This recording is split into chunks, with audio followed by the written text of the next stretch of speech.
Hi! Welcome back to Braille's channel. Nagbabalik po tayong muli para sa isa na namang informative videos na para po sa inyo.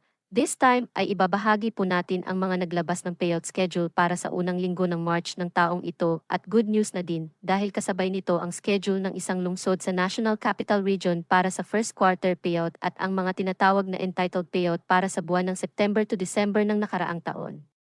Kung saan at kailan ito ayan po ang ating ibabahagi sa inyo, but before po tayo mag-start sa ating topic, kung bago ka pa lang sa aking channel, please do kindly subscribe, like, and share na din sa ating mga kaibigan, kaanak o kapwa po natin pensioners at please do share na din sa ating mga social media accounts para mas marami pa ang makaalam. With no further ado, let's begin na po sa ating topic. Breaking news. Social pension payout updates para sa unang linggo ng March of year 2025. Lungsod ng Maynila at iba pa alamin. Narito na ang mga bagong payout schedule updates para sa unang linggo ng March, kasama ang isang lungsod sa National Capital Region at iba pang lugar. Simulan po natin sa probinsya ng Tayabas, Quezon.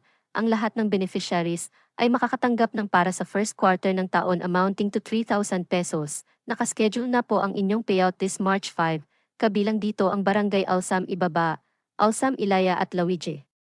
Sa hapon naman nakaschedule ang Barangay Pandakaki, Mate at Lakawan. Ang Barangay Lita, ng Kaibaba at ng Kailaya ay gaganapin sa Lita Covered Court. Ang Barangay Machuna at Ayaas ay gaganapin naman sa Machuna Barangay Hall. Ang Barangay Ibas, Lalo, Kamaysa at Dapdap ay gaganapin naman sa Dapdap Covered Court. Ang Barangay San Diego Zone 1 to 4, San Roque Zone 1 to 2 at Barangay San Isidro Zone 1 to 4 ay gaganapin sa Lupa Hall. Ang Barangay Palale Silangan at Kanluran, Palale Ilaya at Ibaba ay gaganapin naman sa Palale Ibaba, Barangay Hall. At ang Barangay Katigan Silangan, Masin, Talolong, Valencia, Ilasan Ilaya at Ilasan Ibaba ay gaganapin naman sa Ilasan Ibaba Covered Court. On March 6 naman nakaschedule ng mag-payout ang Barangay Anos, Malawa, Potol, Calantas, Bukal Ibaba at Bukal Ilaya ay gaganapin sa Malawa Covered Court. Ang Barangay Kalumpang, Gibanga, Dumoit Kanluran at Dumoit Silangan, Mayumi at Isabang nagaganapin sa Kalumpang Covered Court.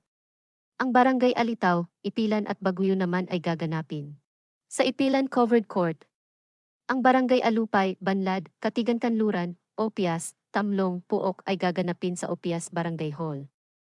Ang Barangay Angeles Zone 1 to 4 at ang Barangay Angustias Zone 1 to 4 ay gaganapin naman sa Lupa Hall. At panghuli, ang Barangay Tongko at Barangay Wakas ay gaganapin naman sa Wakas Multipurpose Hall. Ang sumunod naman ay sa probinsya ng Villaverde, Nueva Vizcaya. Nakaschedule na rin ang inyong payout this March 4, kabilang dito ang Barangay Ibong at Poblacion. On March 5 naman nakaschedule ang Barangay Ocapon, Sawmill at Tieza. On March 6 naman nakaschedule ang Barangay Bintawan Norte at Bintawan Sur. At panghuli on March 7, nakaschedule ang Barangay Kabuluan at Barangay Nagbitin ang mag-payout. Ang venue at oras ay tignan nyo na lang sa inyong screen. Ang sumunod natin ay sa probinsya ng Gabaldon, Nueva Vizcaya. Nakaschedule na po ang inyong payout this March 4, kabilang dito ang Barangay Pinamalisan, Cuyapa, Saumil, Bantog, Camachile, Pantok, Malinaw at South Poblacion na gaganapin sa inyong Barangay Gymnasium.